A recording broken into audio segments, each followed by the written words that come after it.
So eto na nga po mga idol, Coach Tim Con, Gilas Pilipinas may napili na legit na shooter para sa nalalapit na FIBA Asia Cup sa Agosto. Scottie Thompson papalitan ng bagong player.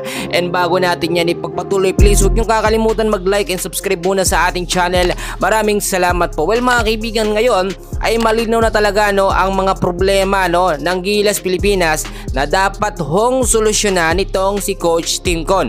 Bukod ho kasi sa wala si Kai Sotto o wala tayong ring protector mga kaibigan, isa rin sa problema ng Gilas Pilipinas ay ang legit na shooter mga kaibigan sa labas.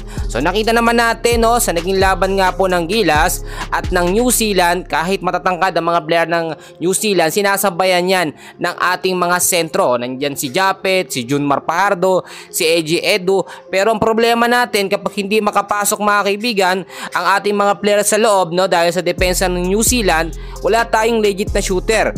Nabibigay man yung bola sa mga shooting guard, hindi naman na ipapasok. So ngayon ho mga kaibigan, si Coach Tim Con ay nakapili na ng legit na shooter para sa ating national team. Wala akong ibang tinutukoy dito mga kaibigan, kundi eto nga pong si Jordan Hedding. Nakita nyo naman, isang shooting guard talaga at maaasahan itong si Hedding, at dati na ito nakapaglaro sa Gilas Pilipinas. Maganda rin ang pinakita nito sa Strong Group Athletics ng Pilipinas. Maaasahan mga kaibigan si Jordan Hedding sa mga intense and crucial game, lalo na kapag mga last quarter o mga last minute mga kaibigan. Ang sinasabi natin, etong posibleng palitan nga po ni Jordan Hedding na shooting guard o point guard ay eto nga pong si Scottie Thompson. Marami nagsasabi mga kaibigan, etong si Scottie Thompson ay maaasahan talaga para sa Gilas Pilipinas. Aminado tayo na magaling si Scottie, marami nang napatunayan. Pero nag-iiba ang kondisyon ng laruan ngayon ni Scottie Thompson mga kaibigan. Hindi na ganoon kakondisyon ng kanyang mga kamay at madalas sumasablay ho siya mga kaibigan. Marami ding naninisi dito kay Scottie Thompson na hindi daw po binibigay yung best niya para sa Gilas Pilipinas.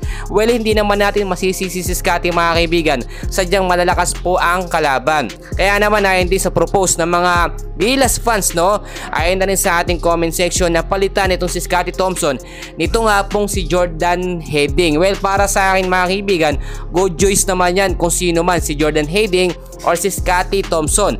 Pero siyempre para sa akin ipapriority po ni Coach Tim Con etong si Scottie Thompson dahil siyempre sa Barangay Ginebra yan, at may nagsasabi din na bata-bata nga ho ito ni Coach Tim Con at hindi niya papabayaan.